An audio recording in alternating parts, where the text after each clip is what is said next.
Hello student, welcome to Jason classes. दोस्तों, हम chapter number 2 का लेक्चर 4 स्टार्ट करते हैं। अभी तक हमने 3 लेक्चर इस चैप्टर के अपलोड कर दिए हैं। ये चैप्टर दोस्तों थोड़ा बड़ा है, तो इसमें 1-2 क्लास आपकी और भी लग सकती हैं और इसके एग्जाम में भी वेटेज अच्छी खासी रहती है। ये चैप्टर आपका 10 से 15 मार्क्स का एग्जाम में भी आता है, तो आप उसी के अकॉर्डिंग इसको तैयार भी करेंगे, क्योंकि जैसी वेटेज है एग्जाम में और जितना चैप्टर में कंटेंट है उतना तो भाई हमें करना ही पड़ेगा। तो इस क्लास में हम देखेंगे कि प्राइवेट कंपनी रजिस्टर करने का प्रोसेस क्या है। सिर्फ प्राइवेट कंपनी का ही नहीं, कंपनी में आप किसी भी प्रकार की कंपनी बनाएं तो उसको रजिस्टर करने का क्या प्रोसेस होगा, यानी कौन से हमें फॉर्म फाइल करने पड़ेंगे, कैसे उन फॉर्म को गवर्नमेंट की वेबसाइट पर यानी कि MCA पर फाइल करना होगा। ठीक है, तो देखते हैं और करते हैं स्टार्ट। सबसे पहले दोस्तों कुछ हमने अलग बनाया है। हमें देखना है कि प्राइवेट कंपनी जो गवर्न होती है सेक्शन 2 सबसेक्शन 68 से, और अगर हम कैरेक्टरिस्टिक की बात करें प्राइवेट कंपनी की तो वो क्या है देख लेते हैं। कुछ ये कैरेक्टरिस्टिक्स हैं। पहला क्या है दोस्तों, मेंबर्स, यानी प्राइवेट कंपनी में मेंबर्स के रिगार्डिंग भी कुछ लिमिट लगा दी गई है। यहाँ पे सिर्फ बेनिफिट यानी एडवांटेज या डिसएडवांटेज की बात नहीं कर रहा है, यहाँ पे कर रहा है कैरेक्टरिस्टिक्स, यानी कि फॉर एग्जांपल आपका नाम मिस्टर रवि है, तो रवि के क्या कैरेक्टरिस्टिक्स हैं, रवि की क्या कैरेक्टरिस्टिक्स में दोनों चीज आ जाएंगी आपकी, कुछ क्वालिटी भी आ जाएंगी, कुछ बैड क्वालिटीज भी आपकी आ जाएंगी। एक सेकेंड में हटा देना।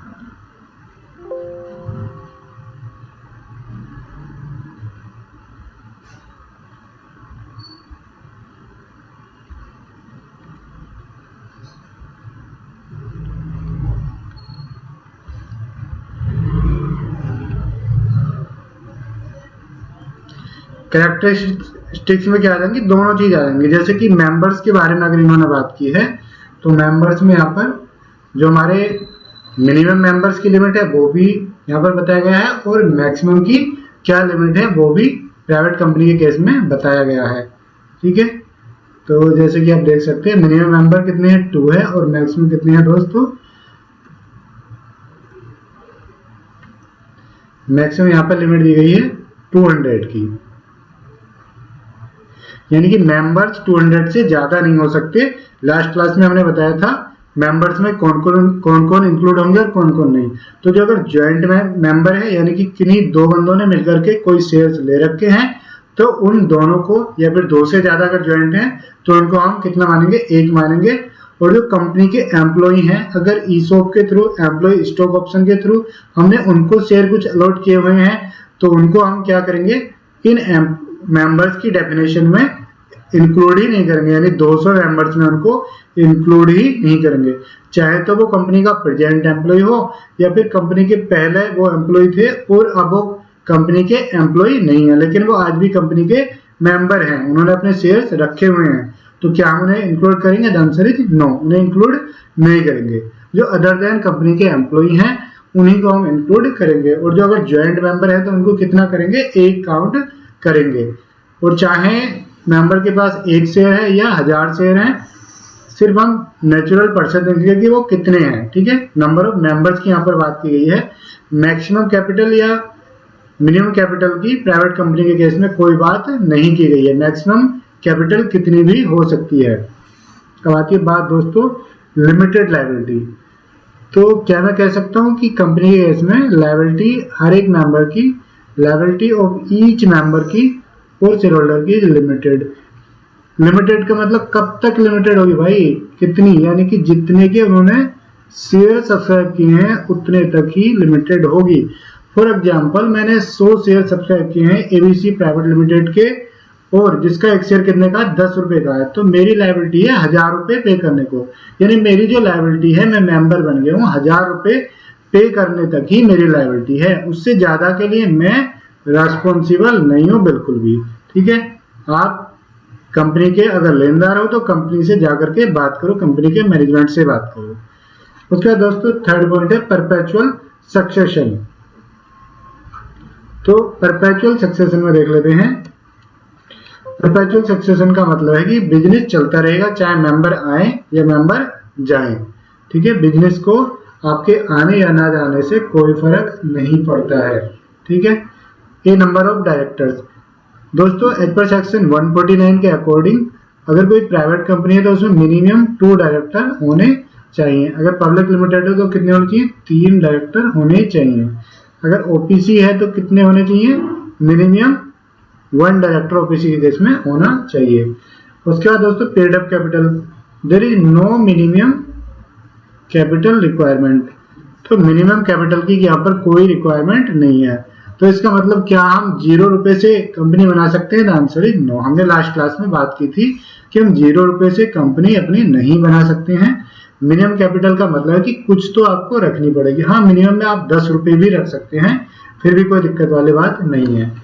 उसके बाद दोस्तों बात आती है प्रोस्पेक्टस। प्रोस्पेक्टस की पहले मीनिंग सिंपल, हमने यहाँ पे बहुत ब्रीफ में नोट बनाए हैं, तो आप इन नोट्स को दोस्तों अपने रजिस्टर में नोट्स करते चलें, या फिर 10-15 दिन के बाद आप डिस्क्रिप्शन में लिंक मिल जाएगा, उसके थ्रू भी ये सारे के सारे नोट्स आप डाउनलोड कर सकते हैं। अभी पूरे सिलेबस के जो है नोट्स रेडी नहीं हुए, इसलिए हमने आपको नहीं दिया है link.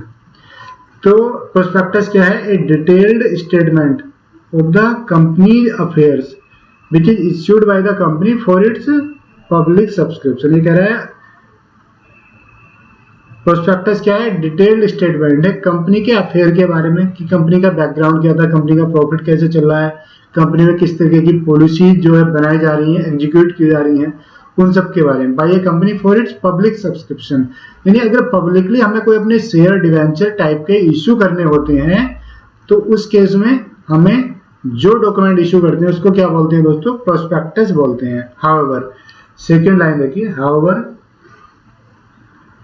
In case of private company the act का मतलब कंपनी एक्ट प्रोहिबिट करता है एनी इन्विटेशन, एनी का मतलब किसी भी तरह की, to the public for subscribing any securities, यानी प्राइवेट लिमिटेड कंपनी के केस में सेक्शन 268 क्या कहता है कि प्राइवेट कंपनी कोई इन्विटेशन पब्लिकली दे ही नहीं सकती किसी भी टाइप की सिक्योरिटीज को सब्सक्राइब करने के लिए। ठीक है, चाहे वो सिक्योरिटीज हमारी डिवेंचर्स हो, इक्विटी शेयर हो, प्रेफरेंस शेयर हो या बॉन्ड्स हो। ठीक है, तो किसी भी प्रकार की सिक्योरिटी को सब्सक्राइब करने के लिए पब्लिकली हम नहीं दे सकते हैं। So there is no such need to issue a prospectus. तो इसलिए हम कह सकते हैं कि प्राइवेट कंपनी के केस में प्रोस्पेक्टस इश्यू करने की कोई रिक्वायरमेंट नहीं है। उसके बाद दोस्तों बात आती है कमेंसमेंट ऑफ बिजनेस। ये कमेंसमेंट ऑफ बिजनेस का कॉन्सेप्ट यानी कि सेक्शन 10 है कंपनीज एक्ट की, ये वाले आप देख सकते हैं। ये दोस्तों इंट्रोड्यूस किया गया था by the companies amendment act 2019 में। ठीक है, इन्होंने कहा था कि a company having a share capital can not commence its business, यानी अगर किसी कंपनी की जो है शेयर कैपिटल है तो वो अपना बिजनेस स्टार्ट नहीं कर सकती है। और 2 पॉइंट है यहाँ पे दोस्तों, कैन नॉट कमेंस बिजनेस और exercise any borrowing power unless, कब तक ना बिजनेस स्टार्ट कर सकती है ना ही कोई लोन वगैरह ले सकती है, जब तक एक डिक्लेरेशन फाइल ना कर दी जाए विद इन 180 डेज में। विद इन 180 डेज किसके पास फाइल करनी है? With the ROC. उस स्टेटमेंट में हमें फाइल क्या करना है कि कंपनी के जो सब्सक्राइबर थे, जितने के उन्होंने सब्सक्राइब किए थे शेयर, उन्होंने अपनी कैपिटल पे कर दी है कंपनी को।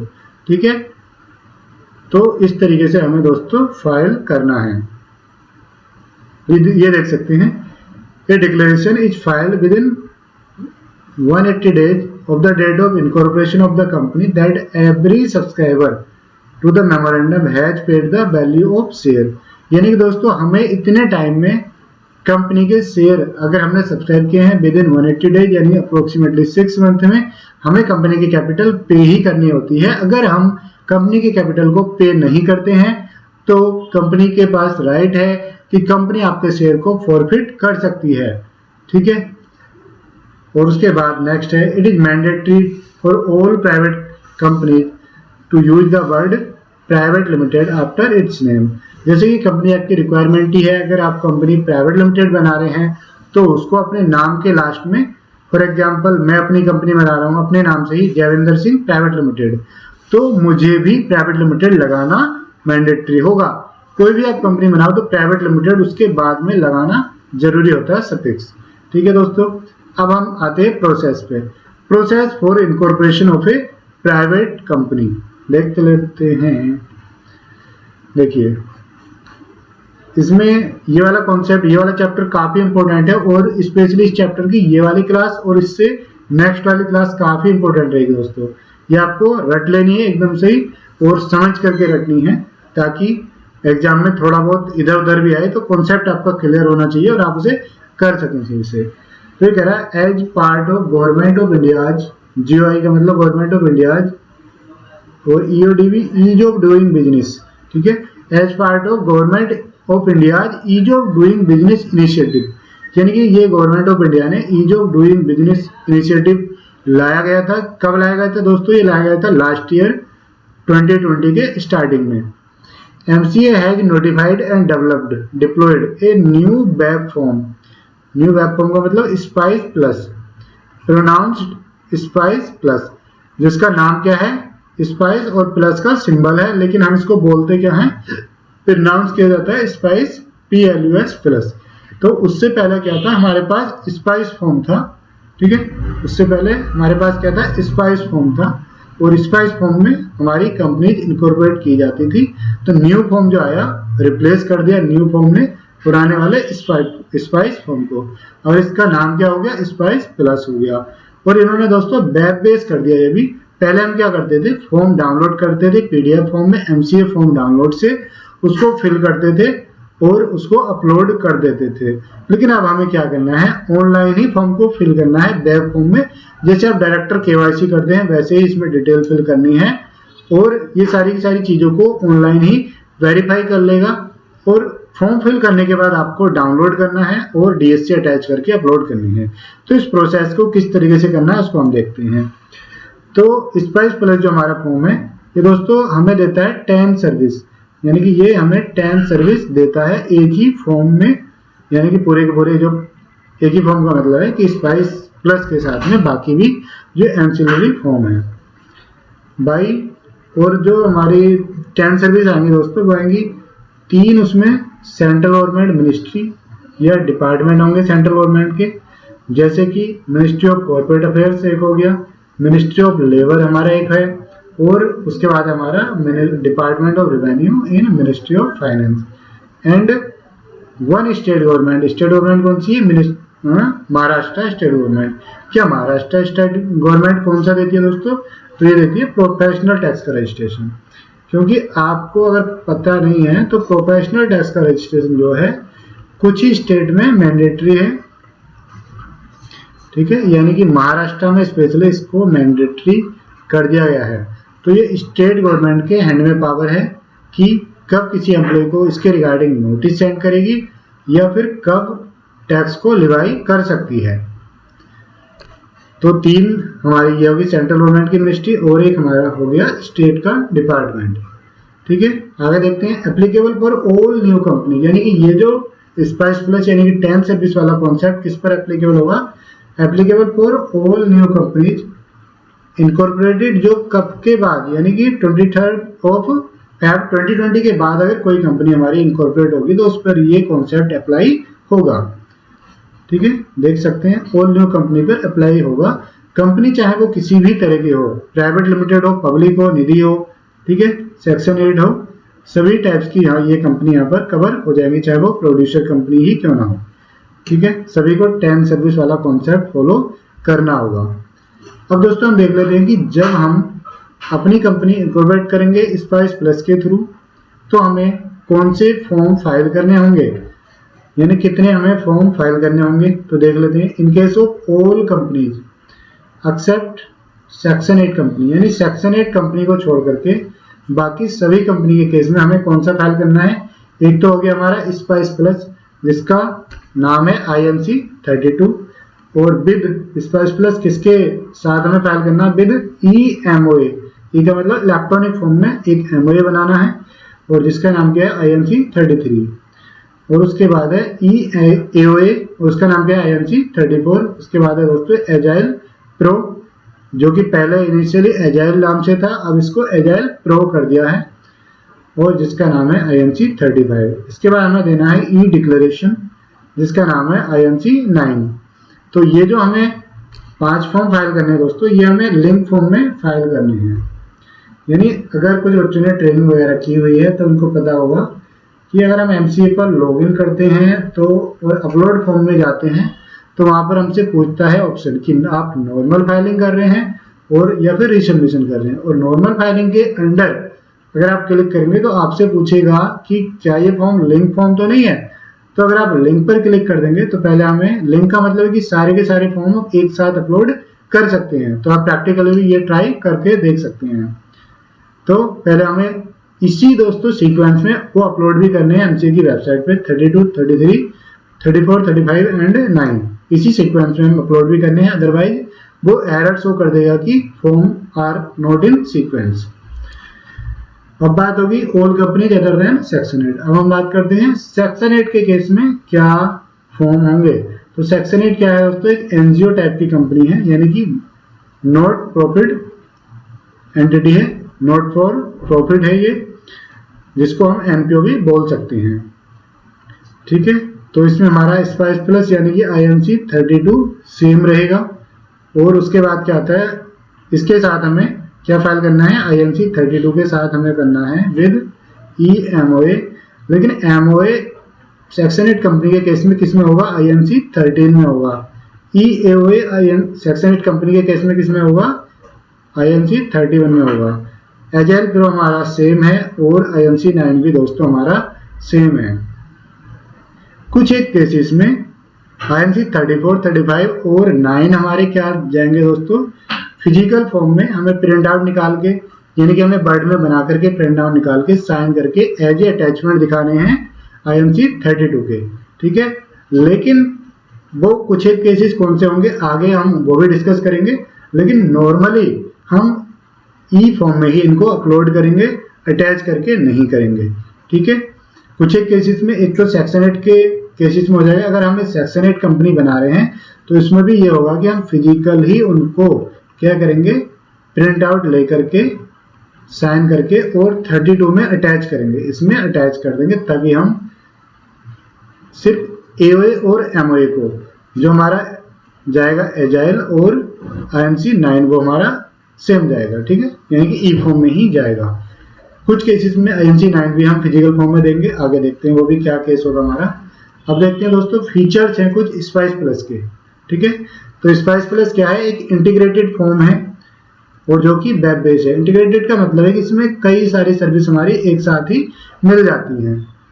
ठीक है, spice plus form is divided into 2 parts. ये हमने 2 पार्ट्स में बांट दिया गया है इसको, पार्ट ए और पार्ट बी। पार्ट ए का काम क्या है, क्या सर्विस देता है पार्ट ए, नेम रिजर्वेशन की ये सर्विस देता है फॉर न्यू कंपनी। अगर आपकी एग्जिस्टिंग कंपनी है, क्या सर ये उसके बारे में सर्विस नहीं देगा, आंसर इज नो। क्योंकि अगर आपकी एग्जिस्टिंग कंपनी है और आप उसका नेम वगैरह चेंज करने जा रहे हैं तो आपको रन सर्विस में जाकर के नेम अप्लाई करना होगा। लेकिन वहीं अगर आप करना चाह रहे हैं न्यू कंपनी के केस में तो आपको पार्ट ए में ही नेम रिजर्व करना मैंडेटरी होगा दोस्तों। ठीक है, और पार्ट बी का काम क्या होता है, offering a bucket of service, यानी कि कई सारी सर्विस हमारी ऑफर करता है। टोटल 10 सर्विस जैसे हम पहले डिस्कस कर चुके हैं प्रोवाइड करता है स्पाइस प्लस वाला कॉन्सेप्ट। तो 10 सर्विस में दोस्तों एक तो नेम रिजर्वेशन वाली हमारी हो गई है और एक हमारी होगी इनकॉर्पोरेशन, यानी कि कंपनी हमारी रजिस्टर हो जाएगी। डिन अलॉटमेंट हमें करेगा। तो दोस्तों ये अप टू, अगर आपके जो डायरेक्टर्स हैं उनके पास डिन नहीं है तो ये अप टू 3 डिन के लिए आप अप्लाई कर सकते हैं। किसमें, स्पाइस प्लस फॉर्म में। अगर आप स्टार्टिंग में ही 4 डायरेक्टर बनाना चाह रहे हैं अपनी कंपनी में, ठीक है, तो आपको 3 दिन तो उसमें मिल जाएंगे। एक डायरेक्टर का दिन आपको पहले से लेना होगा, director identification number DIR3 form file करके आपको लेना होगा। अप टू 3 हम इसमें अप्लाई कर सकते हैं। और दोस्तों मैंडेटरी इशुएंस ऑफ पैन, यानी जो भी कंपनी बनेगी उसको मैंडेटरी एक पैन नंबर इश्यू किया जाएगा, मैंडेटरी 10 नंबर इश्यू किया जाएगा, मैंडेटरी आपको EPFO रजिस्ट्रेशन मिलेगा, PF रजिस्ट्रेशन, मैंडेटरी आपको ESI का रजिस्ट्रेशन मिलेगा। ठीक है, क्या इसके लिए हमें कोई एडिशनल फीस देनी होगी, आंसर इज नो। अगर आप इसके थ्रू अप्लाई करेंगे तो आपको PF और ESI का रजिस्ट्रेशन भी मिल होगा और ज़्यादा आपको एडिशनल डॉक्यूमेंट भी यहाँ पर नहीं देने होते हैं। उसका दोस्तों mandatory issuance of professional tax. अगर आपकी कंपनी का जो रजिस्टर्ड ऑफिस है महाराष्ट्र में है तो आपको मैंडेटरी प्रोफेशनल टैक्स भी देना होगा। अगर कहीं और है तो मैंडेटरी ये नहीं होगा। उसके बाद दोस्तों आता है mandatory opening of current bank account. ठीक है, तो मैंडेटरी करंट बैंक अकाउंट भी होगा। ये इसलिए दोस्तों लॉन्च किया है बिकॉज काफी सारी कंपनी जो है रजिस्टर होने के बाद बैंक अकाउंट ओपन ही नहीं कराती थी, वैसे ही चल रही है कैश फॉर्म में ही, तो इसलिए मैंडेटरी कर दिया गया। क्या क्वेश्चन आता है कि सर क्या हमारे पास बैंक अकाउंट अगर ओपन हो जाएगा तो क्या हमारे पास बैंक आएगी कि सर आपका बैंक अकाउंट ओपन हो गया है? तो इसमें यह होगा कि जैसे ही आपकी कंपनी इनकॉर्पोरेट होगी और जो फोन नंबर आपने एजाइल प्रो फॉर्म में डाला हुआ है उस पर दोस्तों एक ओटीपी आएगा, वो आप वेरीफाई कर देंगे और कंपनी रजिस्टर होने के बाद आपको बैंक से कॉल आएगी कि सर हमें ये लीड मिली है और आपका अकाउंट नंबर ओपन हो गया है, आप हमारी ब्रांच को विजिट कीजिए एक बार और जो भी आपके डॉक्यूमेंट है एमओए, एओए, सीओए वगैरह वो बैंक में सबमिट कीजिए और आपका अकाउंट रेडी हो जाएगा। यानी अकाउंट नंबर तो क्रिएट हो जाता है लेकिन हमें बाकी के प्रोसेस उन्हें वेरीफाई करने होते हैं डॉक्यूमेंट से ही। इससे दोस्तों हमें यह भी फायदा मिलता है कि अगर हम मैंडेटरी यहाँ पर नहीं होता है तो अगर हम जाते हैं बैंक के पास ओपन करने तो वो जीएसटी सर्टिफिकेट भी मांगते हैं। तो अगर हमारे पास जीएसटी नहीं है स्टार्टिंग में फिर भी हम क्या कर सकते हैं, इसके थ्रू अपना अकाउंट ओपन कर सकते हैं। नेक्स्ट है दोस्तों allotment of GSTIN. GST number का यहाँ पर अलॉटमेंट भी हो सकता है लेकिन जीएसटी यहाँ पर क्या है, ऑप्शनल है, मैंडेटरी नहीं है। अगर आप चाहें तो जीएसटी के लिए यस कर दें, अगर चाहें तो नो कर दें, लेकिन मैं ये सजेस्ट करूंगा कि आप इसके थ्रू जीएसटी रजिस्ट्रेशन ना करें बिकॉज ये बहुत ही टाइम लगा देते हैं, बहुत ही हेडेक वाला काम बन जाता है। अगर आप किसी क्लाइंट के बिहाफ पे कर रहे हैं तो बहुत हेडेक वाला काम ये बन जाता है। ठीक है, तो इसके थ्रू ना करें, इसमें नो सेलेक्ट करें और डायरेक्टली जीएसटी के लिए अप्लाई करें ऑन द जीएसटी पोर्टल। आगे देखते हैं दोस्तों, for the incorporation of company हम दो तरीके से अपनी कंपनी को इनकॉर्पोरेशन के लिए फाइल कर सकते हैं। देख लेते हैं पूरा का पूरा प्रोसेस हम। ठीक है, हमें मिलते हैं दो ऑप्शन अगर हम कंपनी इनकॉर्पोरेट करने जाते हैं। ऑप्शन 1 क्या है दोस्तों, हम पार्ट ए फाइल करें और पार्ट ए में क्या होता है अभी हम पीछे डिस्कस करके आए। पार्ट ए में हम नेम रिजर्व कर सकते हैं, यानी कि पहले हम अपने नाम को, कंपनी के नाम को अप्रूव करा सकते हैं। ठीक है, और पार्ट ए में हम 2 नाम तक अप्लाई कर सकते हैं, यानी कि एबीसी प्राइवेट लिमिटेड और BCD private limited for example हम 2 नाम को अप्लाई कर सकते हैं, लेकिन उनमें से हमें कोई एक नाम ही अप्रूव हो सकता है, अप्रूवल मिलेगी। ठीक है, तो क्या है पार्ट ए किसके लिए है, for reservation of name. After name approval हमें क्या करना होगा, सबमिट पार्ट बी। यानी स्पाइस प्लस फॉर्म हमने पार्ट ए और पार्ट बी 2 पार्ट में डिवाइड किया हुआ था। पार्ट ए में हम नेम रिजर्वेशन के लिए अप्लाई कर सकते हैं और पार्ट बी में हम बाकी इनकॉर्पोरेशन के लिए अप्लाई कर सकते हैं। पार्ट ए में दोस्तों किसी भी डायरेक्टर वगैरह की डिटेल नहीं जाती है, सिर्फ कंपनी क्या काम करेगी, कंपनी का ऑब्जेक्ट और कंपनी की कैटेगरी और कंपनी का क्या नाम रहेगा, यही 3-4 डिटेल रहती हैं। कौन कंपनी के डायरेक्टर रहेंगे, क्या रजिस्टर्ड ऑफिस रहेगा, कोई भी डिटेल पार्ट ए में नहीं जाती है। बहुत सारी की सारी डिटेल किस में जाती हैं, पार्ट बी में जाती हैं। तो पार्ट ए सिर्फ हमें बेसिक डिटेल देकर के नेम अप्रूव कराना होता है, उसके बाद हमें पार्ट बी फाइल करके बाकी की 9 सर्विस हमें यहाँ पर मिल जाएंगी, क्योंकि एक सर्विस हमें नेम अप्रूवल की मिल चुकी है ऊपर ही। ठीक है, या तो हम पार्ट ए पहले फाइल करके पार्ट ए बाद में फाइल कर सकते हैं, या फिर हम अगर हमें नेम अप्रूव नहीं कराना, और दोस्तों ये और बताना चाहूंगा कि ये आप पार्ट ए में अगर नेम अप्रूव करेंगे तो 1000 रुपए की अलग से फीस देनी होगी, लेकिन वहीं अगर आप दोनों फॉर्म को पार्ट ए और पार्ट बी को एक साथ फाइल करेंगे टुगेदर, ठीक है, तो आपको 1000 रुपए की एडिशनल फीस देनी नहीं होगी। एट 1 को अगर आप फाइल करते हैं for incorporation of new company, और आपको 10 की 10 सर्विस मिल जाएंगी।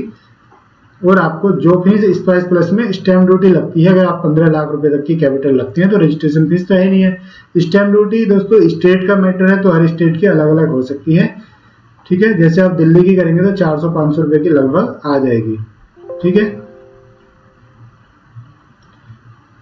तो उसी तरीके से हमें देखना है।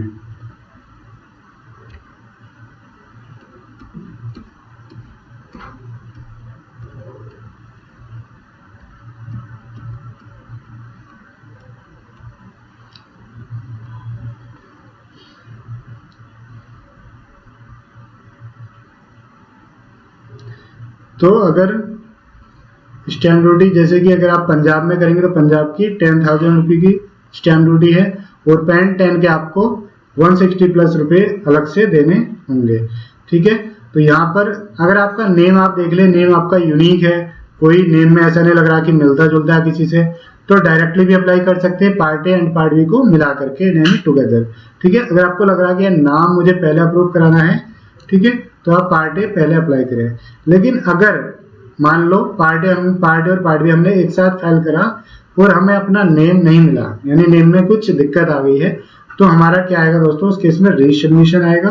रीसबमिशन का मतलब होता है कि हमें आरओसी वाले बोल रहे हैं कि जो भी आपने एप्लीकेशन सबमिट की है, आप वो एप्लीकेशन सही नहीं है, कुछ मायनों में मेल में लिखा आता है कि क्या उसमें क्वेरी दी है। रीसबमिशन का मतलब आप हमें करेक्ट करने के बाद रीसबमिट करो, अगर नेम में दिक्कत है तो नेम चेंज करो, किसी और डॉक्यूमेंट में दिक्कत है तो वो डॉक्यूमेंट चेंज करके हमें रीसबमिट एक्चुअली करना होता है। ठीक है, तो इस बात का विशेष ध्यान रखना है, क्योंकि फिर हमें सारे के सारे फॉर्म फिर से फाइल करने होंगे, फिर से फिल करके अपलोड करने होंगे।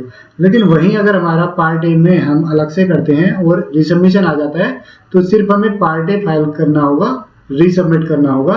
पार्ट बी हम बाद में करेंगे, तो पार्ट बी में जो डिटेल, अगर पार्ट बी में भी रीसबमिशन आ सकता है अगर आपने जो डॉक्यूमेंट लगाए हैं वो क्लियर नहीं है, इस तरीके की कोई दिक्कत होती है तो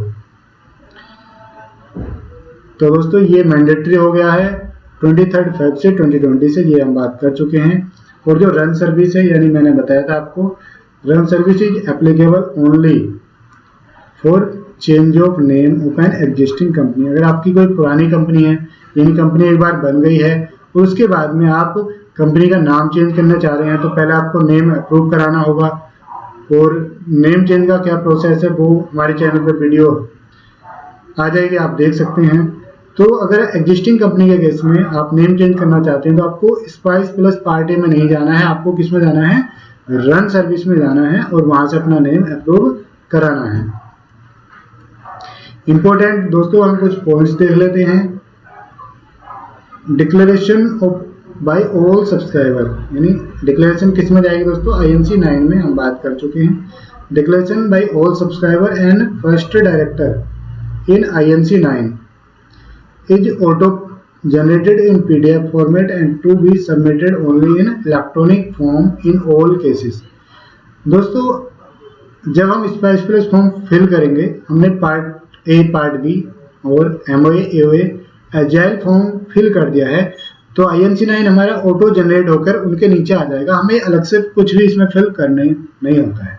ठीक है, लेकिन ये हर केस में ऑटोमेटिकली ही जनरेट हो जाएगा, दो केसों को छोड़ करके। एक्सेप्ट यानी कह रहा भाई ऑल सब्सक्राइबर ऑटो पॉपुलेट हो जाएगा in all cases, in all cases, किस केस को छोड़ करके, except where total number of subscriber and और डायरेक्टर इज ग्रेटर देन 20। जहां पर जो हमारे सब्सक्राइबर हैं, ये डायरेक्टर हैं, वो क्या है, मोर देन 20 हैं।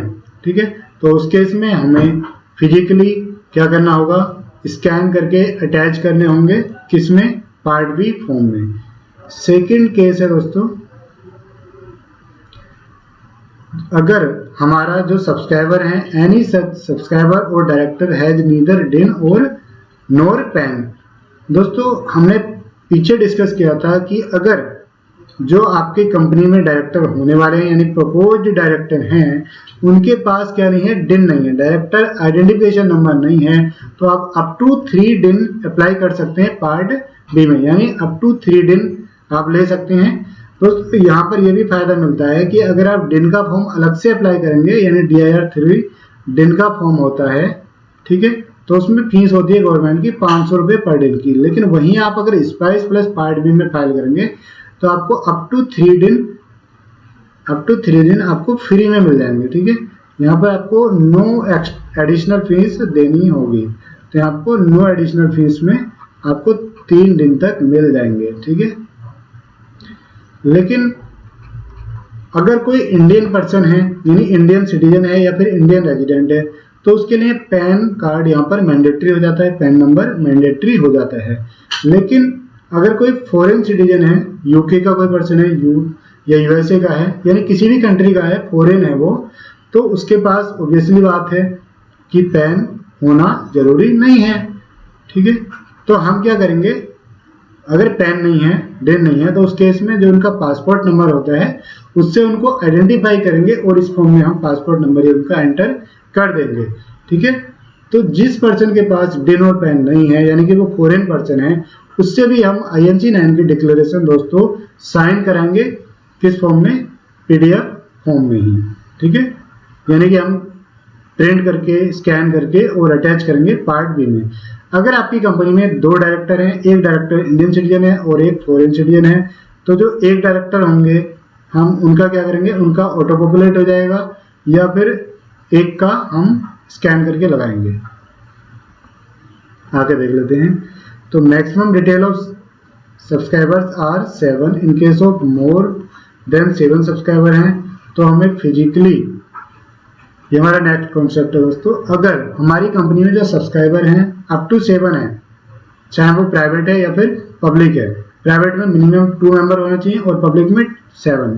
ठीक है, अगर हमारे सब्सक्राइबर 7 से क्रॉस कर रहे हैं तो MOA और AOA हमें क्या करने हैं, बनाने हैं, वर्ड में प्रिंट करना है और स्कैन करके साइन करके लगा देना है पार्ट बी में।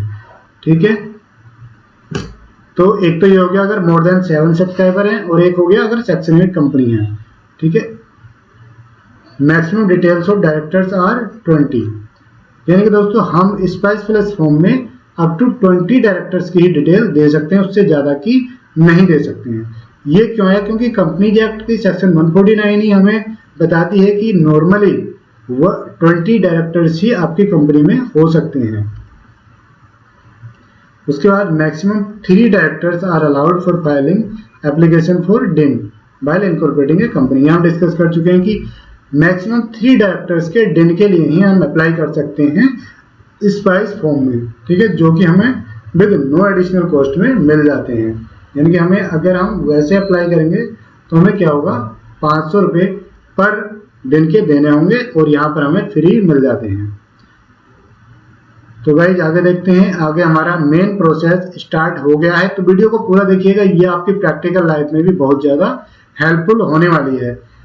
अगर आप इसके बाद हो सकता है ट्रेनिंग भी स्टार्ट करते हैं, तो ट्रेनिंग टाइम में भी कुछ लोग क्लाइंट वगैरह बनाने लगते हैं, तो ये वीडियो एकदम जो प्रैक्टिकल हमारा प्रोस्पेक्ट है उसके ऊपर ही बेस बनाई गई है, तो इसको पूरा ही देखें। Apply for name approval, spice part A में हम देखेंगे। अगर हम पार्ट ए फाइल कर रहे हैं, चाहे तो आप एक साथ कर रहे हैं पार्ट ए और पार्ट बी, चाहे आप पहले पार्ट ए के लिए अप्लाई कर रहे हैं, फिर भी प्रोसेस हमारा सेम रहेगा। सबसे पहले हमें MCA की वेबसाइट पर लॉगिन कर लेना है। MCA की वेबसाइट पर जाएंगे तो MCA आप वर्क स्पेस में चले जाएं, तो या फिर ऊपर आता है लॉगिन करके, वहाँ के क्लिक करके भी लॉगिन कर सकते हैं। ठीक है, applicant have to login their account. अगर वो पहले से उसकी यूजर आईडी एग्जिस्ट है, अगर पहले से यूजर आईडी बनी हुई नहीं है, तो क्रिएट माई अकाउंट में जाकर के आप अपना अकाउंट क्रिएट कर सकते हैं। ठीक है, आफ्टर लॉगिन करने के बाद हमें क्या करना है, यूजर, यहाँ पे यूजर आएगा, user have to click on the icon spice plus in MCA service. ठीक है, MCA सर्विस में क्लिक करेंगे, उसके बाद हमारा पार्ट ए ओपन हो जाएगा। उसके बाद दोस्तों हमें लिखना है details required to be mentioned in online form. हमें पार्ट ए में क्या डिटेल फिल करनी है, new field introduced in part A of spice plus are. कुछ उसमें फील्ड हमारे हैं, जैसे कि आपसे पूछेगा टाइप ऑफ कंपनी, यानी कि आपकी जो कंपनी बनाने जा रहे हैं आप, क्या वो OPC है, क्या वो प्राइवेट लिमिटेड कंपनी है, क्या वो पब्लिक लिमिटेड है, क्या वो निधि है, क्या वो प्रोड्यूसर कंपनी है, कौन सी है टाइप ऑफ कंपनी हमें यहाँ पर बता देनी है, सेलेक्ट कर लेनी है ड्रॉप डाउन में से। क्लास ऑफ कंपनी पूछेगा, क्लास ऑफ कंपनी का मतलब है कि कंपनी लिमिटेड बाई शेयर्स है, कंपनी लिमिटेड बाई गारंटी है, या फिर अनलिमिटेड लायबिलिटी वाली है। कैटेगरी ऑफ कंपनी पूछ लेगा कि कंपनी आपकी नॉन गवर्नमेंट कंपनी है, फॉरेन सब्सिडरी है, इस तरीके से आपकी पूछ सकता है। सब कैटेगरी ऑफ कंपनी पूछ लेगा। ठीक है, उसके बाद main division of industrial activity पूछेगा कि आप जो कंपनी इनकॉर्पोरेट करेंगे तो इंडस्ट्रियल एक्टिविटी कोड की लिस्ट में वो कौन से कोड में फॉल कर रही है, तो आपको वहां पर डालना होगा। जैसे जो भी आपकी एक्टिविटी है उसके अकॉर्डिंग आप डाल सकते हैं। और गूगल पे सर्च कर सकते हैं industrial activity code.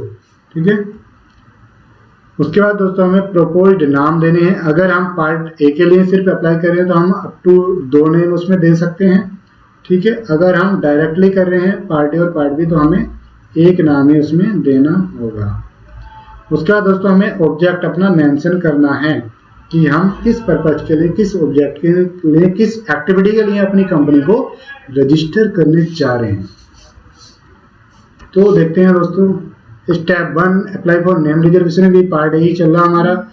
Choose file, यानी कि हमने कई बार तो हमारा ये होता है दोस्तों कि ऑब्जेक्ट जो है छोटा सा होता है जो कि हम वहीं पर लिख देते हैं, लेकिन कई बार ये होता है कि हमारा ऑब्जेक्ट जो है काफी बड़ा होता है, जो कि उसमें इतना डिजिट की लिमिटेशन होती है कि आप इतने डिजिट से उसमें लिख सकते हैं। लेकिन वहीं अगर हमारा ऑब्जेक्ट ज़्यादा बड़ा है तो हम क्या करेंगे, उसको बड़े में लिख करके और पीडीएफ में सेव करके हम उसको अटैच फाइल में जा करके अपलोड कर सकते हैं।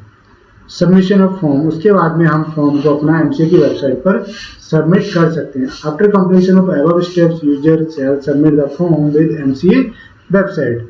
यानी कि अगर आप पार्ट ए कर रहे हैं तो आपसे वो ऑप्शन पूछेगा जैसे ही आप सबमिट करेंगे कि आप नेम रिजर्वेशन के लिए अप्लाई कर रहे हैं तो नेम रिजर्वेशन के लिए कंटिन्यू करें और कंटिन्यू विद इनकॉर्पोरेशन करेंगे तो आपका पार्ट भी ओपन हो जाएगा। ठीक है, वैलिडिटी ऑफ रिजर्व नेम, अगर दोस्तों आपका नेम एक बार रिजर्व हो गया यानी कि अप्रूव हो गया तो उसकी वैलिडिटी कितनी रहती है, वो 20 डेज तक वैलिड रहता है। यानी कि बाकी का प्रोसेस पार्ट भी आपको 20 डेज के अंदर अंदर फाइल करना होता है। ठीक है, अब लेकिन एमसीए ने एक और कॉन्सेप्ट यहाँ पर ला दिया है कि अगर मान लो आपका ये 20 डेज एक्सपायर होने वाले हैं तो आप 20 डेज एक्सपायर होने से पहले ही यानी कि 19th डे को आप अपने नाम को एक्सटेंड कर सकते हैं, एक्सटेंड फॉर फर्दर 20 डेज। ठीक है, फर्दर 20 डेज के लिए हम अपने नाम को एक्सटेंड कर सकते हैं। क्या उसके लिए हमें अलग से कुछ पे करना होगा? यस, पे करना होगा, फ्री में कोई ना होगा। आपको 1000 रुपये की वहां पर फी एडिशनल पे करनी होगी। ठीक है, सेकेंड हमारा स्टेप्स आता है preparation of documents for incorporation of document. Guys तो हमें सारे के सारे डॉक्यूमेंट प्रिपेयर कर लेने हैं आफ्टर अप्रूवल ऑफ नेम और फॉर इनकॉर्पोरेशन ऑफ कंपनी। ठीक है, हमें कौन कौन से डॉक्यूमेंट प्रिपेयर करने हैं, INC 9 DIR 2 वगैरह हमें क्या कर लेना है, साइन करा लेना है डायरेक्टर से और उनके ID एड्रेस प्रूफ हमें रेडी कर लेने हैं। अगर हमारे जो ऑफिस एड्रेस है तो ओनर से हमें NOC लेने नहीं है। अगर हमारा जो ऑफिस एड्रेस है वो रेंट पर है, लीज पर है तो हमें रेंट एग्रीमेंट भी लगाना है। और यूटिलिटी बिल यानी कि कोई इलेक्ट्रिसिटी बिल या फोन बिल भी हमें जो 2 महीने से पुराना नहीं होना चाहिए वो भी लगाना है। और इन केस ऑफ सब्सक्राइबर और directors does not have a DIN it is mandatory to attach proof of identity. दोस्तों जो यहाँ पर बात की गई है बी में, वो बात की गई है कि proof of identity and residential address. तो आप प्रूफ ऑफ आइडेंटिटी में अपना पैन कार्ड लगा सकते हैं और रेजिडेंशियल प्रूफ में आप या तो आधार लगा सकते हैं, ठीक है, या आप अपना पासपोर्ट लगा सकते हैं या फिर आप अपना DL लगा सकते हैं। ठीक है, या अपना वोटर ID भी आप लगा सकते हैं। लेकिन यहाँ पर जो बात कर रहा है ऐप में, अगर आपके पास डिन नहीं है तो आपको मैंडेटरी क्या देना होगा, आपको देना होगा कोई जैसे कि बैंक स्टेटमेंट, यानी कि जिससे आपके करंट रेजिडेंशियल का पता लग सके।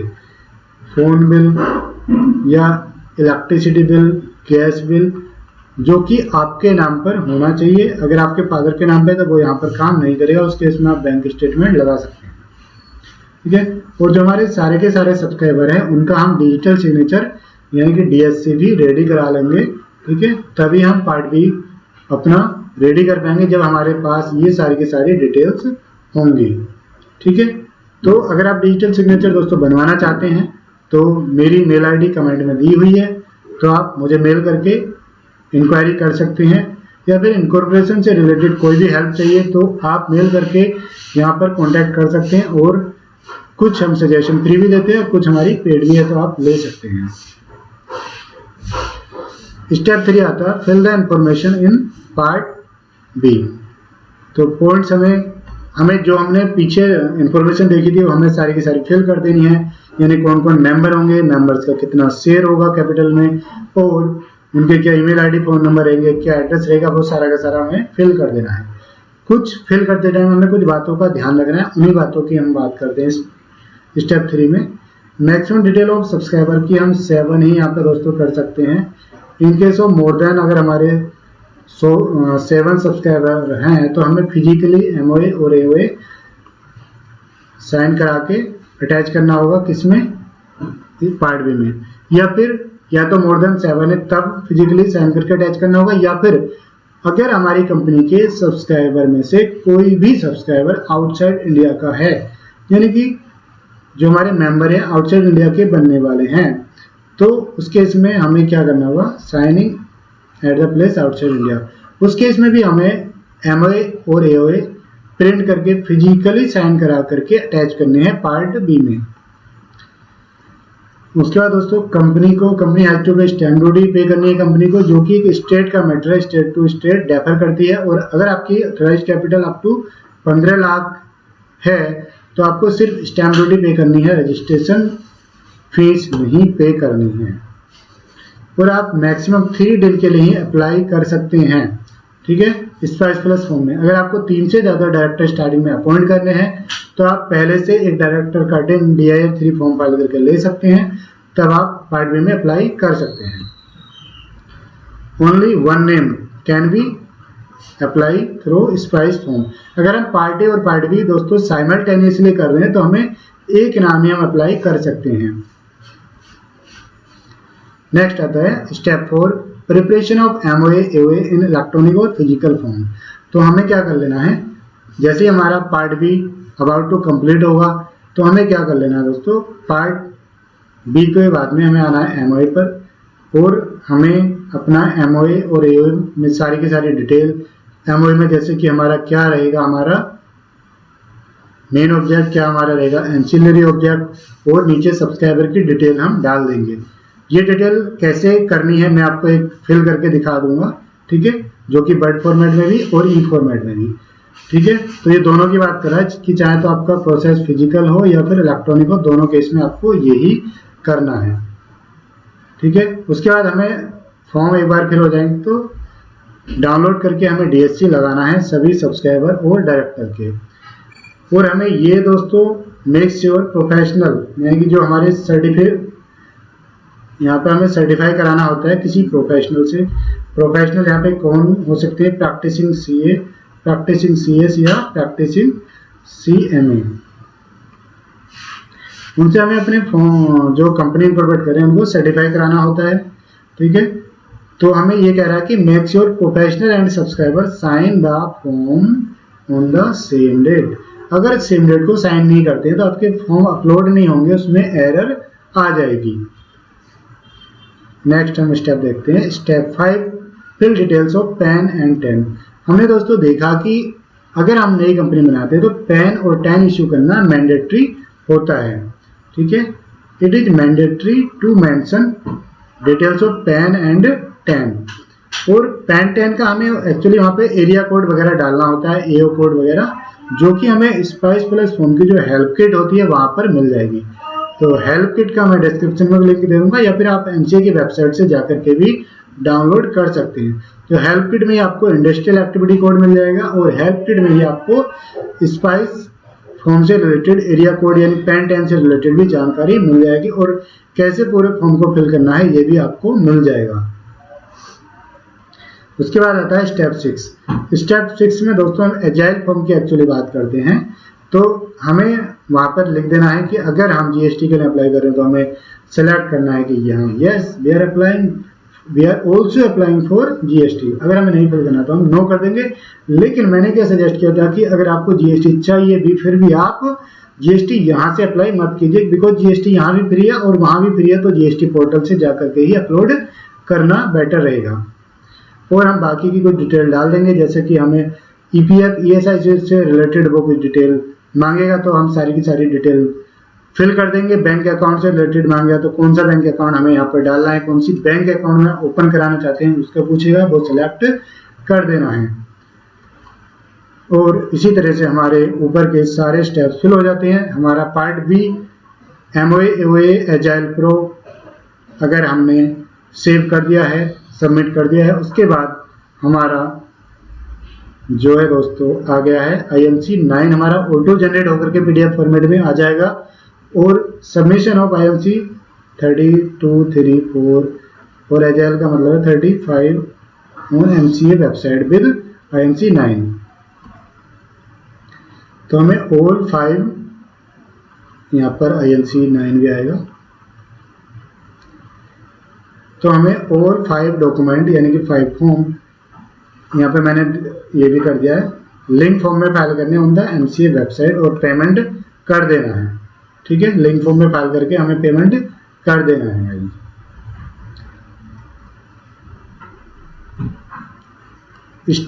सर्टिफिकेट ऑफ इनकॉर्पोरेशन, जैसे हमने फॉर्म अपलोड करे, ठीक है, फी पे कर दी, उसके दोस्तों 2-3 दिन में हमारे पास अगर सब कुछ ओके है, रिसबमिशन नहीं आता है, ओके नहीं है तो वो कुछ डॉक्यूमेंट रिकॉल कर सकते हैं, दोबारा मांग सकते हैं, तो आपका दोबारा सबमिट होगा। और आपके डॉक्यूमेंट ओके हैं तो आपका जो है एप्लीकेशन अप्रूव हो जाएगी और उसके बाद मिलेगा सर्टिफिकेट ऑफ इनकॉर्पोरेशन PAN 10। ठीक है, सर्टिफिकेट ऑफ इनकॉर्पोरेशन पे आपको लिखा होगा SIN number, corporate identification number, permanent account number, tax account number. ठीक है, SIN PAN 10 लिखा होगा और आपको PAN 10 अलग से एक सेपरेट मेल में भी आएगा। अगर वहीं आपकी कंपनी क्या है, सेक्शन 8 कंपनी है, तो यहाँ पर आपको एक लाइसेंस भी मिलेगा जो सेक्शन 12 के अंडर आता है, IMC 12 में आता है। कमेंसमेंट ऑफ बिजनेस दोस्तों हमें करना है, अगर हमारा कंपनी इनकॉर्पोरेट हो गई है तो एवरी कंपनी, हर तरह की कंपनी इसमें आ जाएगी, एवरी कंपनी इनकॉर्पोरेटेड और हैविंग ए शेयर कैपिटल। तो ये हम पहले डिस्कस कर चुके थे कि shall not commence any business और exercise any borrowing capital, borrowing business. ठीक है, ना ही तो बिजनेस शुरू कर सकती है और ना ही कोई कैपिटल बोरो कर सकती है, अनलेस जब तक कि वो IMC 20A में with in 180 days from incorporation एक डिक्लेरेशन फाइल कर दे कि सभी सब्सक्राइबर ने जितने के उन्होंने शेयर लिए थे वो सारे के सारे पे कर दिए हैं और उनके प्रूफ हमें अटैच करना है IMC 20 में। प्रूफ में क्या अटैच करना है कि अगर वो कैश में आए हैं तो हमें एक रिसिप्ट बना करके, कैश रिसिप्ट साइन करा करके अटैच कर देनी है। लेकिन वहीं अगर बैंक फॉर्म में है, इलेक्ट्रॉनिक फॉर्म में है, तो हमें बैंक स्टेटमेंट लगा देनी है और दोस्तों वो अटैच करा देनी है। तो गाइस ये हमारा कंप्लीट हो गया है process of incorporation of a company. ठीक है, तो मैं आपको अब दिखा देता हूं कि आप प्रैक्टिकली किस तरीके से कर सकते हैं। ये दोस्तों हम प्रैक्टिकली करने के लिए एक सेपरेट वीडियो बना देंगे जिसमें आप देख सकते हैं कि मैं आपको दोनों तरीके से बता दूंगा उसमें कि ई फॉर्म कैसे फिल कर सकते हैं और फिजिकल वाले फॉर्म किस तरीके से फिल करके साइन करके अटैच करने होते हैं और उसके बाद अपलोड करने होते हैं। बिकॉज ये वीडियो काफी लंबी हो जाएगी तो हम दूसरी वीडियो में वो पार्ट कवर करेंगे।